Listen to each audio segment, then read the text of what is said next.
दोस्तों straight of Hormuz में आज एक भारतीय नाविक की मृत्यु हुई है। अब दोस्तों ना तो ये पहले है और ना ही ये आखिरी होने वाले हैं। फरवरी से अब तक जब से स्ट्रेट ऑफ हॉर्मूज में युद्ध छिड़ा है तब से अब तक 13 इंडियन सेलर्स मारे जा चुके हैं। जी हाँ दोस्तों, इस वॉर में भारत का ना तो कुछ लेना है ना ही देना है, लेकिन उसके बावजूद भी भारतीय नागरिक मारे जा रहे हैं। और इस बार भी हर बार की तरह हमने जो एग्रेसर है उसके डिप्लोमेट को समन किया। पिछली बार अमेरिकन को किया था, इस बार ईरानियंस को किया।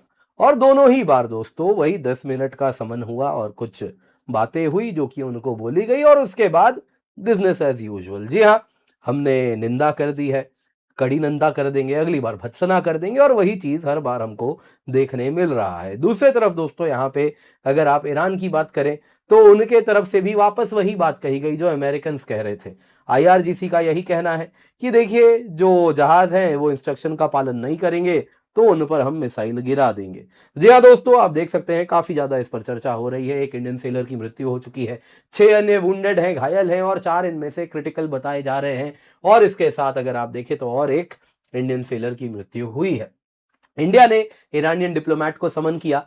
पिछली बार अमेरिकन को किया था, तब भी अमेरिकन एम्बेसडर तो भारत में थे नहीं, तो चार्ज डी अफेयर्स को समन किया गया था। इस बार भी ईरानियन एम्बेसडर थे नहीं, तो ईरान के डिप्टी एम्बेसडर को ही हमने समन कर दिया। और आप देख सकते हैं डिप्टी एम्बेसडर आए, इंडियन फॉरेन मिनिस्ट्री हेडक्वार्टर आए और उसके बाद भारत को जो कहना था भारत ने कह दिया और फिर वो 10 मिनट में वापस चले गए। और इसके साथ ये प्रेस रिलीज किया गया जैसा आप यहाँ पे देख सकते हैं, जिसमें आप देख सकते हैं भारत बड़ा कंसर्न्ड है जिस प्रकार का हमला वेसल्स पर हो रहा है स्ट्रेट ऑफ हॉर्मूज पार करते वक्त। इस बार उन्होंने कहा कि MT-AL बाहिया और MT मोम्बासा ये 2 वेसल्स थे जिनमें 30 इंडियन सीफेरर्स थे और कंबाइंड क्रू अगर बाकी देशों का भी मिला दें तो 46 थे। इनमें से अगर आप देखें तो एक की मृत्यु हो चुकी है और बाकी इंजर्ड हैं। और इसमें से इन्होंने कहा कि MT मोम्बासा में 9 को इंजरी हुई है, 2 सीरियसली इंजर्ड हैं। डीपेस्ट कंडोलेंसेस भारत देता है उन सभी इंडियन नेशनल्स को जिनकी यहाँ पे मृत्यु हुई या फिर जो घायल है, स्पीडी रिकवरी आपकी हो ये विश करते हैं। और ये बात आप देख सकते हैं MEA का मीडिया रिलीज है जो आप यहाँ पे देख रहे हैं। इसके सिवा फिर MEA ने कहा कि देखिए हम UAE के अथॉरिटीज के साथ टच में हैं जो कि इंडियन सीफेयरर्स की देखभाल करेंगे। Deputy chief of mission of the embassy of Iran in new Delhi, उनको समन किया गया आज सुबह को। भारत ने स्ट्रॉन्ग प्रोटेस्ट किया है और इसके साथ इन अटैक्स की हमने निंदा की है। भत्सना क्यों नहीं की? भत्सना करना था, शायद उससे ईरान पे असर पड़ता। खैर आगे सुनिए, हमने स्ट्रांगली कंडेम किया इन अटैक्स को। ये एक्ट ऑफ वायलेंस है जो कि सी फेयरर्स को टारगेट करते हैं, फ्री एंड सेफ नेविगेशन को डिसरप्ट कर रहा है। इसके सिवा उनका कहना है कि इंटरनेशनल वाटरवेज जो स्ट्रेट ऑफ हॉर्मूज है उनको ओपन रखना चाहिए। हमारे डीप कंसर्न्स हैं, वापस से हमले शुरू हो गए हैं वेस्ट एशिया रीजन में, वायलेंस को जल्द से जल्द रोक देना चाहिए। अब दोस्तों देखिए भारत की भी मजबूरी है, भारत करे तो करे क्या। इतने सारे हमारे end of the day merchant ships की अगर आप बात करें तो टैंकर्स में 15% जो वर्कर्स हैं वो इंडियन है, अन्य जहाजों में भी आप देखें तो 12% है। दोस्तों यहाँ पे ईरान ने जिन जहाजों को टारगेट किया है ये अगर आप देखें तो स्पेसिफिकली कोई कोइंसिडेंस नहीं है, एडनॉक के जहाजों को टारगेट किया गया है जो कि mid sea to sea transfer करते हैं, तो उनको जानबूझ के खैर यहाँ पे टारगेट किया है। तो उसके पीछे क्या कारण है वो भी जानेंगे। और साथ ही साथ भारत में इतना कुछ हो रहा है, इतना कुछ हम जवाब दे रहे हैं। ईरानी एम्बेसी, जी हाँ ईरान इन इंडिया उनका ऑफिशियल हैंडल है, वो दोस्तों हर छोटे छोटे चीजों पर ट्वीट करते हैं। जी हाँ, गौरव आर्या जी ने कोई वीडियो बना दिया, उस वीडियो पे ट्वीट कर दिया ईरान इन इंडिया की नहीं जो ये है ऐसा कुछ नहीं है, ये झूठ कह रहे हैं। वैसे ही अगर आप देखें तो इंडियन मीडिया में ये आप देख सकते हैं यहाँ पे इजरायली एम्बेसडर आए तो इस पे भी ट्वीट कर दिए, क्या जोक मार रहे हैं, इस प्रकार की बात हो रही है। तो ये ईरानी हैंडल जो ईरान इन इंडिया उनका ऑफिशियल हैंडल है।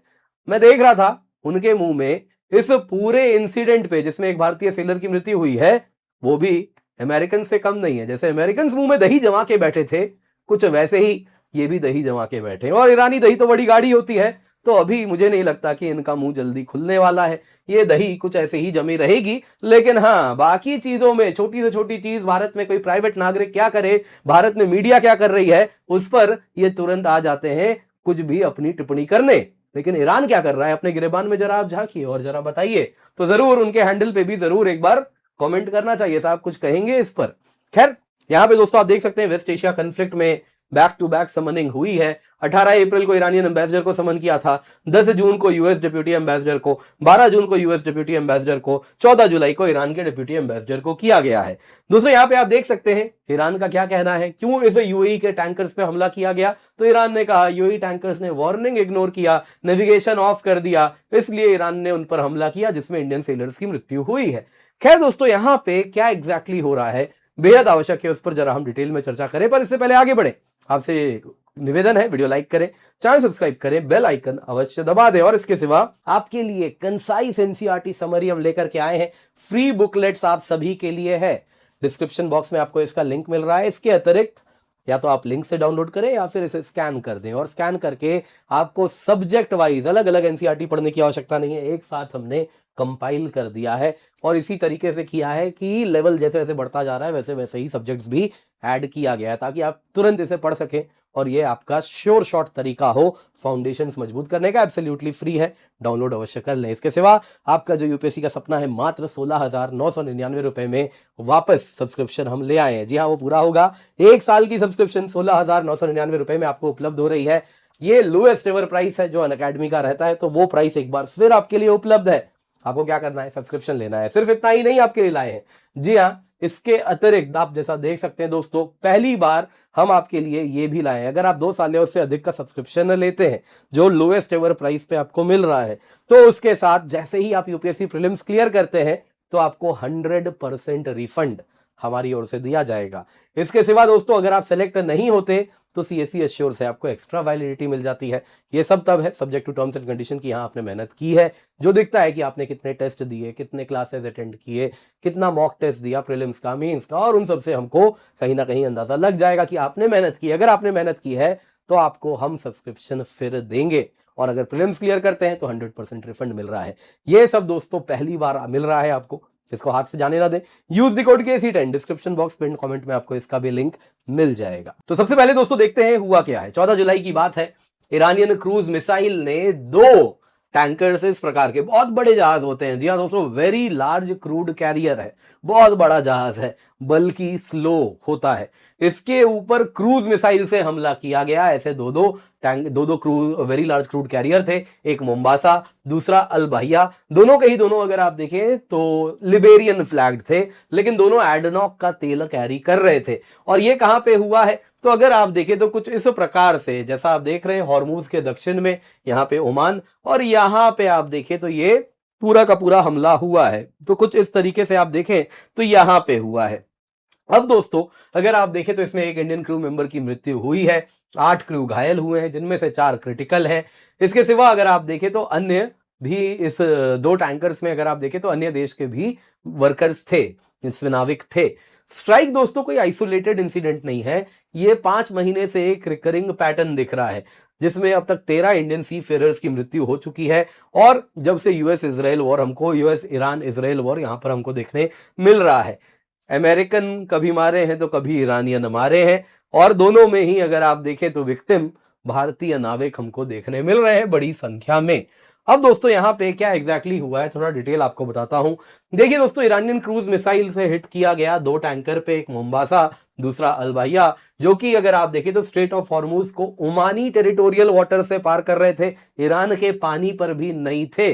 जी हाँ, अगर आप देखें तो अगर हम ये हॉर्मूज देखें तो कुछ इस प्रकार से इसका बंटवारा हो चुका है। ये जो आप देख रहे हैं प्री वॉर ट्रैफिक यहां से जाया करता था, कुछ ये वाला जो वाटर आप देख रहे हैं, यहां से जहाज जाते थे, यहां से वापस आते थे, कुछ इस प्रकार से। लेकिन अब क्या हो गया है, अब इतना जो इलाका है, ये जो पानी है, ईरानियन रूट है। ईरान कहता है जिसको हॉर्मूज पार करना है उसको इसी ऑरेंज वाले रूट से जाना है, यहीं से आना है। अब ये एक रूट है जो ओमानी रूट है, यहां से जाओ यहां से आओ। ये जो रूट है दोस्तों, ओमान कहता है जिसको यूज करना है कर लो, कोई पैसा नहीं लेंगे। ये अमेरिका के दबाव में ओमान, इस रूट का दबाव क्या, अमेरिका के कहने पे ओमान इसका पालन कर रहा है। अदरवाइज ईरान ओमान को कह रहा था कि हम दोनों मिलकर बंटवारा कर लेते हैं। दुनिया कह रही है ऐसे कैसे बंटवारा कर लोगे, आज तक ओपन रहा है, अचानक से बंद कर दोगे। आज तक तो ये नेचुरल वाटरवे है, कोई आर्टिफिशियल वाटरवे है नहीं। तो UN convention on the laws of the sea कहती है कि इस प्रकार के नेचुरल वाटरवे को ओपन ही रखना पड़ेगा। अदरवाइज क्या है, कल को मलक्का में भी मलेशिया, सिंगापुर, इंडोनेशिया मिलके उसको बंद कर देंगे, क्या करेंगे फिर। तो ऐसे नेचुरल वाटरवे में कोई भी इसको मुंह उठा के बंद नहीं कर सकता, लेकिन ईरान ये बात नहीं समझ रहा है। नतीजन यहां पे दोस्तों जो जहाज हैं अगर आप देखें तो कुछ इस वाले रूट का पालन कर रहे हैं। यहां से जाने पे ईरानी क्या करते हैं आप जानते ही हैं, कहते हैं चले जाओ तो फिर अमेरिकन मारते हैं, नीचे से जाओगे तो ईरानी मारने लगे हैं। बड़ी समस्या हो गई। ये तो कुछ वही हुआ था दोस्तों, ये जो 2 लार्ज क्रूड कैरियर थे ये ओमानी रूट से जा रहे थे। ईरान ने कहा ऐसे कैसे चले जाओगे, तो ईरान का भय खत्म हो जाएगा, तो ईरान ने चला दिया क्रूज मिसाइल। इतना स्लो चलने वाला bulk carrier, very large crude carrier है, उस पर क्रूज मिसाइल दे मारा। अब नतीजा क्या हुआ अगर आप देखें तो दोनों ही जहाज वहीं के वहीं, उनमें भयानक नुकसान हुआ और एक इंडियन क्रू मेंबर की मृत्यु भी हुई है, अन्य घायल है। दोस्तों ये अगर आप देखें तो कंटिन्यूअसली हमको यहां पर होता हुआ दिख रहा है। UK maritime trade operations agency ने कहा ये 2 टैंकर के सिवा और एक टैंकर है, उस पे भी अगर आप देखें तो एक ऐसा ही प्रोजेक्टाइल से टारगेट किया गया है। अब यहां पे ईरान ने कोई वेसल स्पेसिफिक क्लेम तो देखिए किया नहीं, लेकिन आईआरजीसी ने कहा कि यूनाइटेड स्टेट्स है जो कि इन वेसल्स को उकसा रहा है कि वो ओमानी रूट से जाए, जो कि अनडेजिग्नेटेड है, अनसेफ रूट है, जिसको हॉर्मुज पार करना है वो ईरानियन रूट से ही जाए। और इसके साथ कह दिया अगर आप यूएस के साथ मिलकर ऐसे काम करेंगे तो वेसल्स को टारगेट किया जाएगा, क्योंकि वो इंस्ट्रक्शंस का पालन नहीं कर रहे। ठीक है, तो ये दोस्तों पूरी की पूरी कहानी है जैसा आप देख सकते हैं। खैर इसके बाद भारत ने डिप्लोमेटिक रिस्पॉन्स दिया और इसके साथ हमने मिनिस्ट्री ऑफ एक्सटर्नल अफेयर्स ने समन किया ईरान के डिप्यूटी चीफ ऑफ मिशन को, जो कि मोहम्मद जवाद हुसैनी है, और इसके साथ वो आए, 10 मिनट के लिए कुछ वार्तालाप हुआ और फिर वो चले गए। दोस्तों ये कुछ वैसा ही हुआ जैसे इससे पहले यूएस को भी हमने बुलाया था, उसी प्रकार से वार्तालाप किया था। डिप्यूटी चीफ ऑफ मिशन आए, उनको बोला क्यों मारा, और वो कुछ बोले और फिर वो चले गए। तो वही कहानी वापस दिख रही है। दोनों ही केसेस में अगर आप देखें तो अटैकिंग पावर ने सेम कारण दिया कि जो वेसल्स थे उनको टारगेट किया क्योंकि वो हमारे इंस्ट्रक्शंस का पालन नहीं कर रहे थे। दोस्तों ये क्या ही कहें, ये कितना आयरॉनिकल है ये बात कि दोनों लड़ने वाले देश एक थर्ड पार्टी के नागरिक को मार रहे हैं और दोनों सेम बहाना दे रहे हैं, जो पहला दे चुका है वही दूसरा भी दे रहा है। खैर ये कहानी दोस्तों यहां पर हो रही है। अब यहां पे एक सवाल हो रहा है कि ईरान इस प्रकार से एडनॉक के जहाज को क्यों टारगेट कर रहा है। देखिए जो मोम्बासा था, अल-बाहिया था, ये एडनॉक के जहाज थे, और एडनॉक यहां पे अगर आप देखें तो यूएस मिलिट्री लेड एक ऑपरेशन है जिसको अंजाम दे रहा है, जिसमें शिप टू शिप ट्रांसफर होता है ऑयल का। और इसके साथ अगर आप देखें तो जो जहाज हैं वो जो बड़े बड़े वेरी लार्ज क्रूड कैरियर है, जो बड़े स्लो होते हैं, बड़े बल्कि होते हैं, वो सेंसिटिव लोकेशन को पार ना करें जो वहां पे ईरान आसानी से उन्हें मार गिराए। तो इसके लिए क्या किया जाता है, आप अगर देखें तो इनको इस प्रकार से यूज किया जाता है कि जहाज इनका बीच समुद्र में ट्रांसफर कर दिया जाए, और इसके साथ यूएई का तेल दुनिया भर में जा रहा है। अब दोस्तों इन जहाजों में ऑपरेटर कौन है, तो अनफॉर्चुनेटली वो भारतीय नागरिक हैं, और जिन पर इस प्रकार से अगर आप देखें तो क्या ईरानी हो क्या यूएस हो, दोनों ही जिनको मार भी रहे हैं। दोस्तों यहां पे आपको बताता हूं एडनॉक क्या कर रहा है। देखिए अगर आप देखें ना तो एक वेरी लार्ज क्रूड कैरियर, क्या अगर वो पूरा का पूरा, यूजुअली क्या होता है यूएई से अगर तेल को जाना है तो यूएई से तेल निकलेगा, भारत आ जाएगा एक वेरी लार्ज क्रूड कैरियर तेल लेके। अब ये यूजुअल टाइम्स में होता है, लेकिन वॉर के टाइम में क्या होगा, आपका इतना बड़ा जहाज है जिसमें कुछ मिलियंस ऑफ बैरल तेल जा रहा है, तो आप नहीं चाहेंगे कि इतना बड़ा आपका महंगा एसेट है, इतने सारे तेल लेके जा रहा है, उसको आप एक्सपोज कर दे दुश्मन के सामने। तो क्या किया जाता है, इस प्रकार से वेरी लार्ज क्रूड कैरियर को कहीं ओमान के टेरिटोरियल वाटर में जाके, शेल्टर्ड पानी जहां पे मालूम है ईरान नहीं जानता है कि यहां पे उसके रीच के बाहर है, कहीं ना कहीं वो देख नहीं पा रहा है, तो उस लोकेशन में इन जहाजों को एंकर किया जाता है।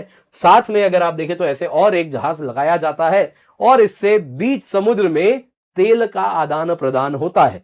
इस प्रकार से क्या होता है कि एक बड़े जहाज से तेल कुछ छोटे जहाजों में डिस्ट्रीब्यूट होता है, और फिर वो फर्दर भेज दिया जाता है, जहां से अगर आप देखें तो पता भी नहीं चलता है कि जहाज कहां निकला, कहां से आया, कहां से गया। तो इस प्रकार से दुनिया भर के सैंक्शंस हो गए, या दुनिया भर का अगर आप देखें तो वॉर टाइम में जो रिप्रेशन है उससे बचने का ये तरीका किया जाता है। तो कुछ यही यूएई का एडनॉक भी कर रहा है, और इसीलिए ईरान ने एडनॉक के जहाजों पर टारगेट किया है। खैर दोस्तों इसमें अगर आप देखें तो भारत के लिए चैलेंजेस बढ़ रहे हैं। एक तरफ देखिए हमको एनर्जी चाहिए, बड़े क्वांटिटी में चाहिए, अफोर्डेबल प्राइसेस पे चाहिए, हॉर्मूज पर हमारी निर्भरता है। अब भले हम डाइवर्सिफाई कर रहे हैं, रशिया से ला रहे हैं, अफ्रीका से ला रहे हैं, लैटिन अमेरिका से तेल ला रहे हैं, लेकिन दुनिया का सबसे बड़ा तेल प्रोड्यूसर जो वेस्ट एशिया रीजन है आप उसको हटा तो नहीं सकते। लॉजिकली वही हमारा ट्रेडिशनल सोर्स होना चाहिए तेल का, जो हमारे इतने करीब है। तो अब इसको आप पूर्ण रूप से तो देखिए हटा नहीं सकते, यानी निर्भरता तो देखिए बनी रहेगी। तो एक तरफ हमारी एनर्जी सिक्योरिटी का चैलेंज इस वॉर के रीस्टार्ट होने से बढ़ रहा है, दूसरे तरफ अगर आप देखें तो भारतीय जो नाविक है, जो कि बल्क ऑफ क्रू मेंबर्स हैं, 12% अगर आप दुनिया के देखें जहाजों में तो भारतीय होते हैं, 15% ऑयल टैंकर क्रू भारतीय होते हैं। तो इंडियन सी फेरर्स अक्सर कोलैटरल होते हैं इस प्रकार के वॉर का, जो हॉर्मूज में हमको होता हुआ दिख रहा है। जो यूएस ईरान वॉर है, अगर आप देखें तो ये कंटिन्यूअसली एक कन्फ्लिक्ट जोन में हॉर्मूज को काफी लंबे समय के लिए हो सकता है वो कन्फ्लिक्ट जोन बना रहे, तो इससे हमारे चैलेंजेस और बढ़ेंगे। ये वॉर अगर आप देखें तो हमारी मल्टी अलाइनमेंट डॉक्ट्रिन भी टेस्ट कर रहा है कि हमारे ऊपर, अगर आप देखें तो यूएस के भी हमारे ऊपर, तो कहना गलत होगा, हमारे नागरिक जिन जहाजों पर थे उनके ऊपर यूएस ने भी टारगेट किया था, वैसे ही हमारे नागरिक जिन जहाजों पे उसके ऊपर ईरान ने भी टारगेट किया है। तो मल्टी अलाइनमेंट में हो ही हो रहा है कि दोनों की तरफ से ही कोलैटरल डैमेज हमको फेस करना पड़ रहा है। लेकिन कहीं ना कहीं इसको अगर हम आगे तो बढ़ाना पड़ेगा, हमारी प्रायोरिटी क्योंकि एंड ऑफ द डे बड़ी क्लियर है। एक तरफ हमारे नागरिक हैं, उनकी सुरक्षा होनी चाहिए, दूसरे तरफ हमारे पास एनर्जी फ्लोज कंटिन्यूअस बने रहना चाहिए, क्योंकि उसके ऊपर हमारा ग्रोथ निर्भर करता है।